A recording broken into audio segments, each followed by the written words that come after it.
Hello and a very warm welcome in this session of geography. Today we are going to analyze syllabus weightage of geography.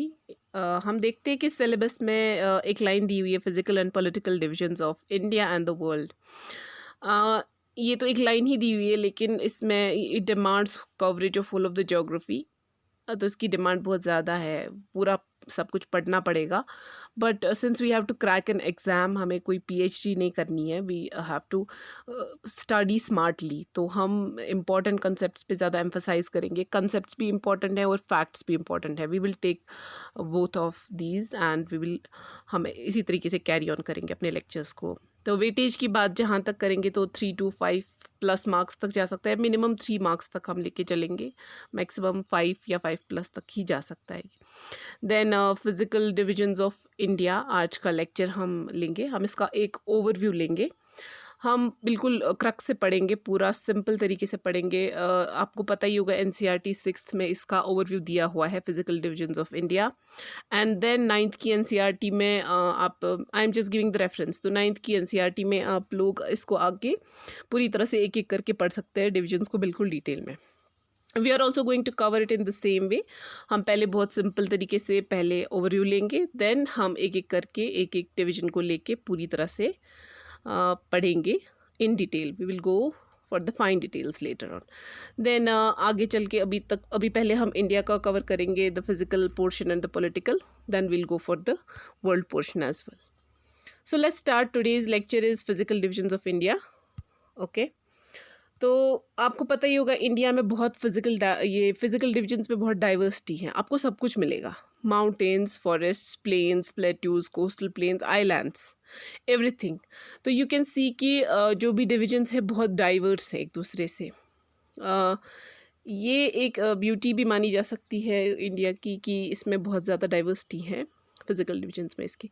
सो क्या क्या है इसके physical divisions, let's have a look. Himalayas, फिर उसके नीचे आ जाते हैं planes, northern planes जिनको हम बोलते हैं। Then towards the west side आते हैं great Indian deserts. I am going to illustrate it through the map. तो अभी हम बस जान लेते हैं मोटा मोटी what is there, what exists is Himalayas, then towards its southern is northern plains, then towards the west side is great Indian desert जिसको हम Thar desert भी बोलते हैं, and then is the peninsular plateau, then coastal plains, coasts के side से western eastern, and then islands finally Andaman Nicobar and Lakshadweep. Okay, अब इसके बारे में थोड़ा सा जान लेते हैं। ये देख लीजिए, ये मैं आपको दूसरा मैप भी दिखा रही हूँ। यहाँ पे ऊपर आप देख सकते हैं, यहाँ पे हिमालयाज़ है, ये आप देख लीजिए। यहाँ पे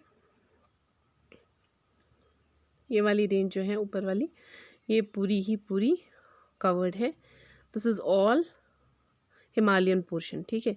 तो इसमें क्या होता है कि इसमें बिल्कुल ये जो है, इसमें 3 पैरेलल रेंज जाती हैं, ये भी हम आगे जानेंगे। ये हिमालयाज़ है, उसके बाद बिल्कुल इसके नीचे वाला जो पोर्शन है ये नॉर्दर्न प्लेन्स है, और यहाँ से इंडियन डेजर्ट, थार डेजर्ट, ये वाला पेनिनसुलर प्लेटू, ये वाला वेस्टर्न कोस्ट्स, ईस्टर्न कोस्ट्स, इसमें फिर हम आगे पढ़ेंगे कन्नड़ कोस्ट वगैरह वो सब, और यहाँ पे छोटी छोटी हिल्स हैं, विंध्या, सतपुरा, हम इसके बारे में भी जानेंगे। आई hope I am very clear. तो अब देखते हैं कि एक बार इसको भी देख लेते हैं। यहाँ पे दिखाया हुआ है नॉर्दर्न प्लेन्स, यहाँ पे मैंने ये लिखा हुआ है, इस मैप को इलस्ट्रेट करते आप देख लीजिए। यहाँ पे सेंट्रल हाईलैंड्स, डक्कन प्लेट्यू, ये सारा पेनिनसुलर इंडिया में आता है, पेनिनसुलर प्लेट्यू में आता है, सॉरी। और यहाँ से इंडियन डेजर्ट, थार डेजर्ट, यहाँ से वेस्टर्न कोस्ट, क्योंकि यहाँ से अरेबियन सी, एंड यहाँ से बे ऑफ बंगाल। तो यहाँ पे भी कोस्ट बन जाती है, नीचे से इंडियन ओशन, ये तो आपको पता ही होगा। आगे चलते हैं, हिमालयाज़ देख लेते हैं पहले। हम लोग इस टाइम सिर्फ एक ओवरव्यू ले रहे हैं। इसमें हम लोग अभी आप बोलेंगे जैसे हम लोग एवरेस्ट के बारे में नहीं, कंचनजंगा के बारे में नहीं पढ़ रहे, पासेस के बारे में नहीं पढ़ रहे हैं। This is just an overview. हम बस मोटा मोटी नाम याद रख रहे हैं डिविजन्स के, उसके अंडर कौन कौन सी रेंजेस हैं वो पढ़ रहे हैं। आगे चल के हमें जब हम इसका पूरा पोस्टमार्टम करने लग जाएंगे हिमालयाज़ वगैरह का, तो उस टाइम देखेंगे इसमें वैलीज़, दून्स वून्स, इसके पीक्स, कंचनजंगा वगैरह, पासेस वासेस, वो सब हमें उसमें कवर करना है। दैट इज़ ऑल्सो इम्पॉर्टेंट, वो एग्ज़ाम पॉइंट ऑफ व्यू से भी इम्पॉर्टेंट है, हमें ये आगे करना ही करना है। So let's take this concept कि ये है क्या। पहले what exists, let's know about it. Himalaya, Himalaya name as name illustrates the abode of snow. Then इसमें 3 पैरेलल रेंज हैं। ग्रेटर हिमालयाज, जिसको हम हिमाद्री भी बोलते हैं। देन मिडिल हिमालयाज, जिसको हम हिमाचल बोलते हैं। And then Shivalik, outer Himalayas. तो ये पैरेलल हो रही है, यहाँ पे आप देख लीजिए, ये यहाँ पे ये जो ये पूरा का पूरा ये हिमालयाज है। तो पहली वाली जो है दैट इज़ ग्रेटर, फिर नेक्स्ट वाली मिडिल वाली जो आप लेंगे उसके बाद वो है, पहली वाली जो आप लेंगे ये ग्रेटर हिमालयाज है, then is the middle Himalayas and then is the Shivalik. ये थोड़ा इससे क्लोज है, यहाँ पे ड्रॉ करने में या इलस्ट्रेट करने में थोड़ा सा ब्रॉड हो रहा है, ये बहुत क्लोज है। इसके ये वाली जो ऊपर पहले वाली है हम इसको आउटर हिमालयाज भी बोलते हैं या ग्रेटर हिमालयाज बोलते हैं। देन इसको हम हिमाद्री भी बोलते हैं। नेक्स्ट वाली जो उसके बाद वाली है, दिस इज़ जो दूसरी वाली है पैरेलल रेंज हिमालयाज की, इसको हम कहते हैं Himachal.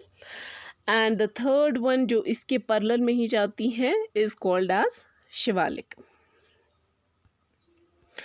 Next is northern plains. Northern plains में क्या होता है कि नदर्न प्लेन्स मैंने आपको जैसे बोला था पहले, तो ये वाले आते हैं हिमालयाज, उसके साउथ में यानी कि उसके बिल्कुल नीचे, उसके बिल्कुल नीचे ये वाला पोर्शन, या जैसे आप अभी देख सकते हैं यहाँ पे नॉर्दर्न प्लेन्स ज़्यादा साफ तरीके से दिखाया गया है।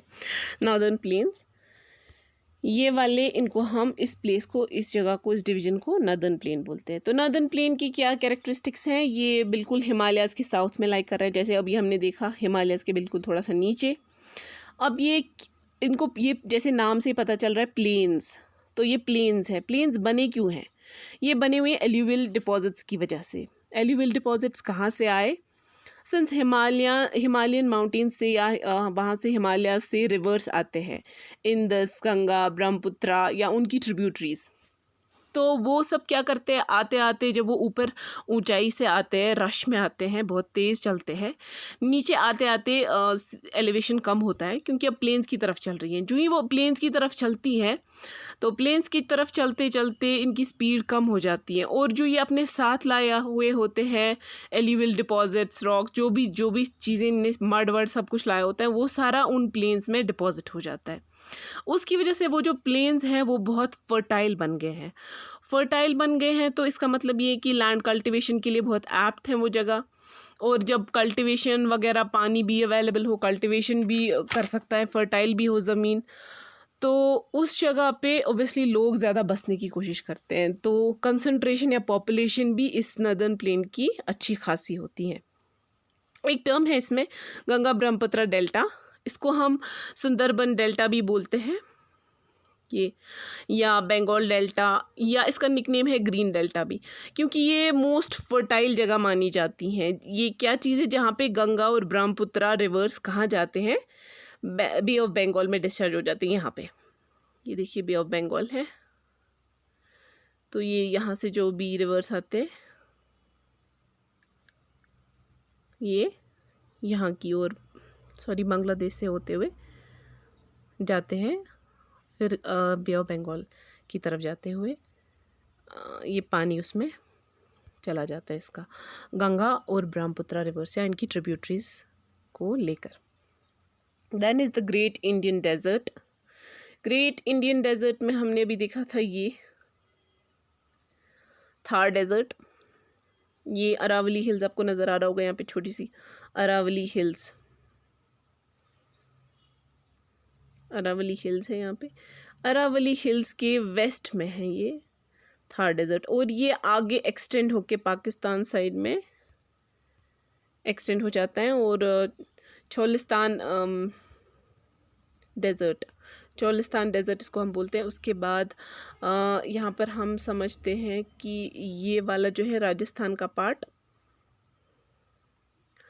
ये राजस्थान का पार्ट जो है ये almost 61% of this Thar desert comprise करता है। ये इसका 61% ऑलमोस्ट राजस्थान में ही है।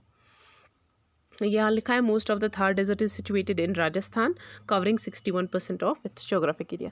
अब सिंस ये एक डेजर्ट है, डेजर्ट तो हॉट भी होता है कोल्ड भी होता है, लेकिन ये हॉट डेजर्ट है, तो इसका क्लाइमेट कैसा है, ड्राई है, हॉट है और सैंडी स्ट्रेच ऑफ लैंड है। बिकॉज मॉइस्चर की तो ऑब्वियसली कमी है वहाँ पे, तो लैंड की जगह वहाँ पे एक सैंडी स्ट्रेच हो गया है, जिसकी वजह से फर्टिलिटी बहुत कम है, तो वेजिटेशन भी बहुत कम ही है वहाँ पे। Next is Peninsular Plateau.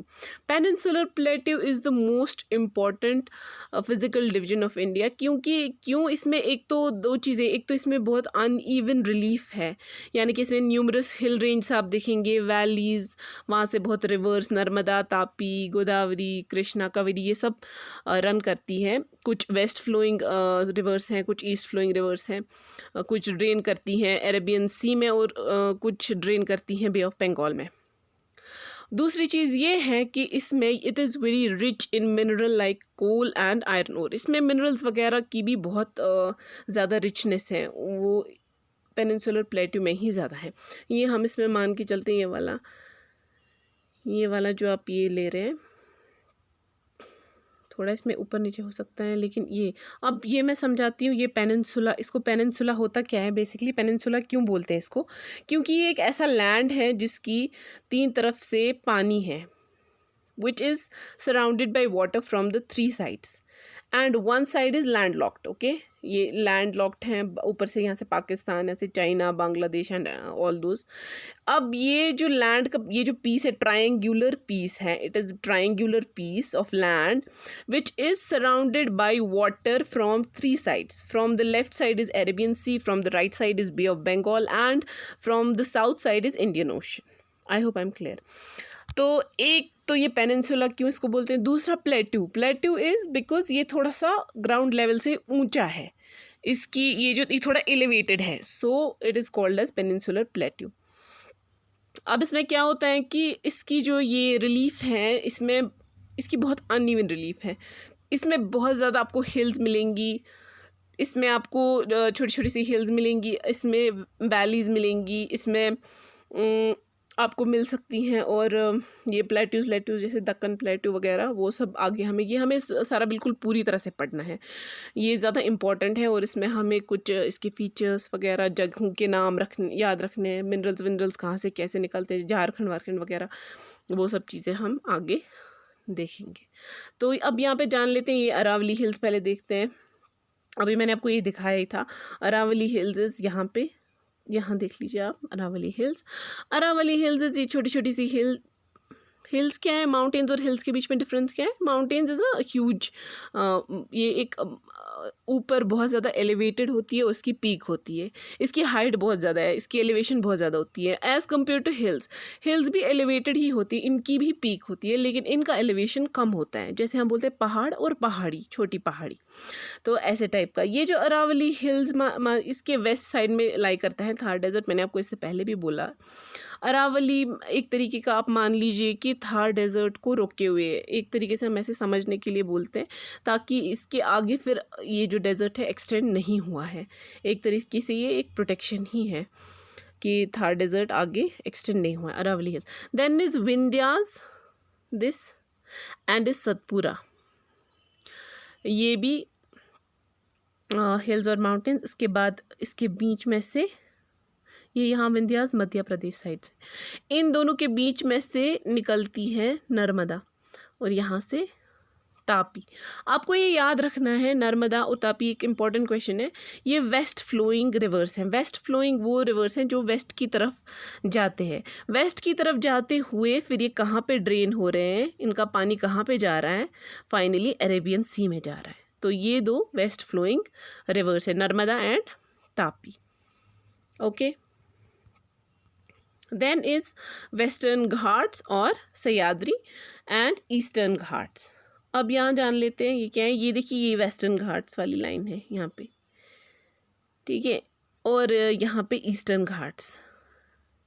Eastern Ghats में और वेस्टर्न घाट्स में क्या है, पहले ही आप देख लो, ये वेस्टर्न घाट्स जो है वेस्ट की तरफ लाइक करते हैं, ईस्टर्न घाट्स ईस्ट की तरफ लाइक कर रहे हैं, ठीक है। वेस्टर्न घाट्स अरेबियन सी की ओर लाइक कर रहे हैं और ये बे ऑफ बंगाल की तरफ लाइक कर रहे हैं। दूसरा, वेस्टर्न घाट्स में क्या है कि ये एक कंटिन्यूस रेंज होती है, ये कंटिन्यूस रेंज है। लेकिन जो ईस्टर्न घाट्स है ये डिसकंटिन्यूस रेंज है। क्यों डिसकंटिन्यूस, क्या है इसकी वजह, ये है कि इसकी तरफ ईस्ट फ्लोइंग रिवर्स जो है वो इसको जगह जगह पे काटते हैं, ठीक है। जैसे कृष्णा हो गया, कावेरी, गोदावरी, महानदी, ये सब रिवर्स जो है ईस्ट फ्लोइंग रिवर्स है। इससे पहले मैंने क्या बोला, वेस्ट फ्लोइंग रिवर्स दो हैं, जो विंध्यास और सतपुरास के बीच में से एक नर्मदा जाती हैं वेस्ट की तरफ, और दूसरी तापी, वो भी वेस्ट की तरफ ही अरेबियन सी में ड्रेन करती हैं। लेकिन ये ईस्टर्न घाट्स को जो काटती हैं वो कौन सी है, ईस्ट फ्लोइंग रिवर्स, जैसे महानदी है, कृष्णा, कावेरी, ये सब ड्रेन करती हैं बे ऑफ बंगाल में, बे ऑफ बंगाल की तरफ जाती हैं और वहीं पे इनका पानी चला जाता है। और जगह जगह से ये किसको काटती हैं, ईस्टर्न घाट्स को। इसी वजह से ईस्टर्न घाट्स डिसकंटिन्यूस रेंज बन चुकी है, जबकि वेस्टर्न घाट्स कंटिन्यूस रेंज है as compare to Eastern Ghats.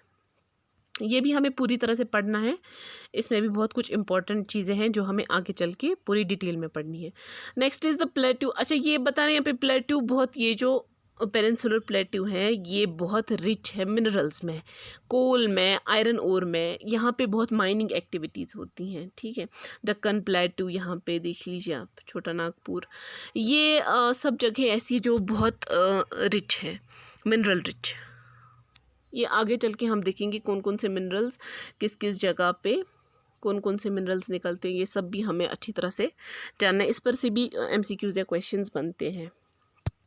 Okay, then next is हम अभी जाएंगे अब कोस्टल प्लेन्स। कोस्टल प्लेन्स हम देखेंगे, कोस्टल प्लेन्स कौन सी जगह हैं, ये देखिए, यहाँ से और यहाँ से, सॉरी, पानी के अंदर से ये जो लैंड होता है ना कोस्ट, तो कोस्ट, इसमें एक चीज़ है, यहाँ जो वेस्टर्न कोस्टल प्लेन्स होते हैं ये थोड़े नैरो होते हैं, जो ईस्टर्न वाले होते हैं ये थोड़े ब्रॉड हैं। क्यों ब्रॉड हैं, इनके प्लेन्स ज़्यादा ब्रॉड क्यों होते हैं एज़ कम्पेयर टू वेस्टर्न वाले प्लेन कोस्टल प्लेन्स, क्योंकि यहाँ पे जो मैंने इससे पहले भी बोला, ईस्ट फ्लोइंग रिवर्स आते हैं और वो जगह जगह से ईस्टर्न घाट्स को काटते हैं, ठीक है। तो इसकी वजह से क्या होता है, अब जब इसका मतलब ये है कि रिवर्स यहाँ से आते हुए इधर पहुँचते हैं, यहाँ से ड्रेन करते हैं। बहुत रिवर्स हैं, दो, लगभग 4 रिवर्स हम फिलहाल लेके चलते हैं, महानदी, कृष्णा, कावेरी, गोदावरी, इनको लेके देखते हैं। तो जब ये जब चलते हैं तो इनका स्पीड, अब इनको ड्रेन करना है बे ऑफ बंगाल में, तो जब ये यहाँ तक आते आते ये अपने साथ एल्यूवियल जो होता है उसको डिपॉजिट करते हैं, या मड वगैरह जो भी सैंड वैंड जो इनके साथ होता है वो इसको डिपॉजिट करते हैं। तो डिपॉजिट कहाँ पे करते हैं, यहाँ ईस्टर्न कोस्ट पे, eastern coastal plane.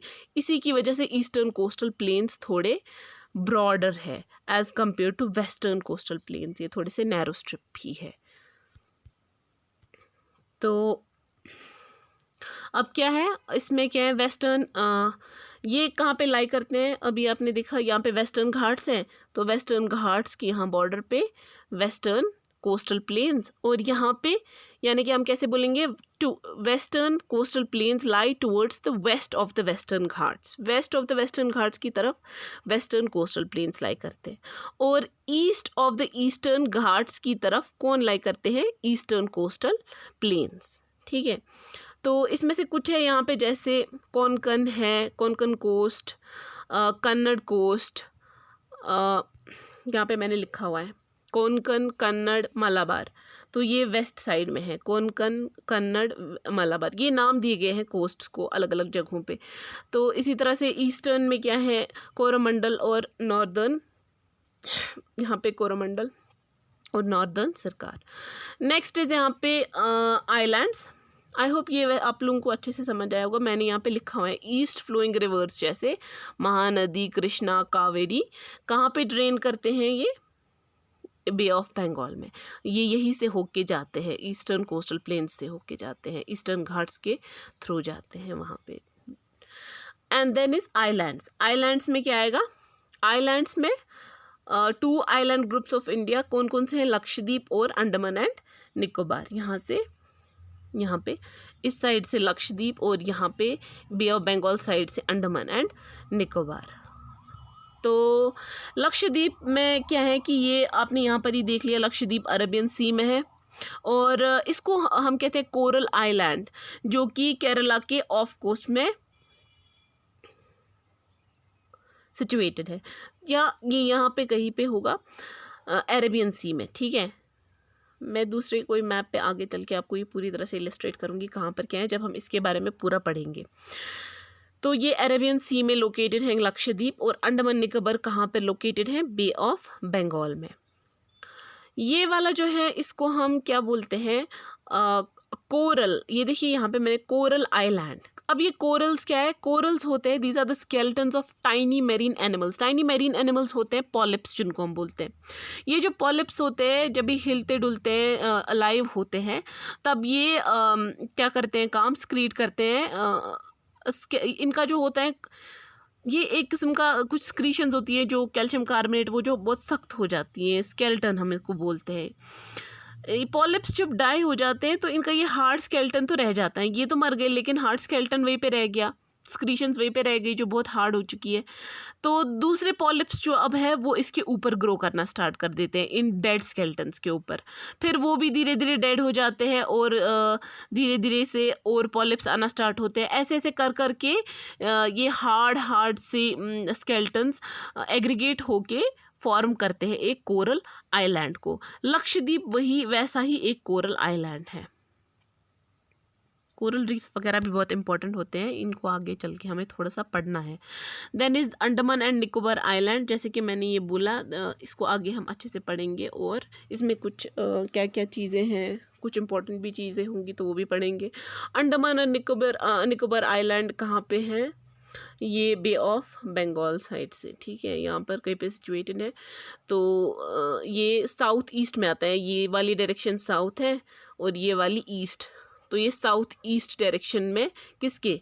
Indian union के साउथ ईस्ट डायरेक्शन में पड़ता है अंडमान निकोबार आइलैंड्स। ओके, तो अब हमने तो समझ लिया पूरी तरह से क्या क्या है फिजिकल डिविजन्स ऑफ इंडिया, और वेस्ट फ्लोइंग रिवर्स और ईस्ट फ्लोइंग रिवर्स कहाँ पे कौन सा ड्रेन होता है, किसका क्या नाम है। मोटा मोटी हम लोगों ने एक ओवरव्यू ले लिया फिजिकल डिविजन्स ऑफ इंडिया का। आगे मैं एक लेक्चर ऐसा बनाऊंगी जिसमें लैटिट्यूड, लॉन्गिट्यूड, डिस्टेंस, किलोमीटर्स कितनी है west to east and south to north, वो सब भी मैं एक लेक्चर में फिर आगे कवर करूँगी। अभी हम पहले स्टार्ट करेंगे बिल्कुल टू द पॉइंट। हम लेंगे लेक्चर्स, ओवरव्यू से लेकर डिटेल में सारा पढ़ेंगे जो इम्पोर्टेंट है। मैं बिल्कुल ऐसी कोशिश कर रही हूँ कि ऐसे लेक्चर्स बनाऊँ जो बिल्कुल एग्ज़ाम ओरिएंटेड हो और जिससे आपको एग्ज़ाम को क्रैक करने में हेल्प मिले। तो let's have a knowledge check.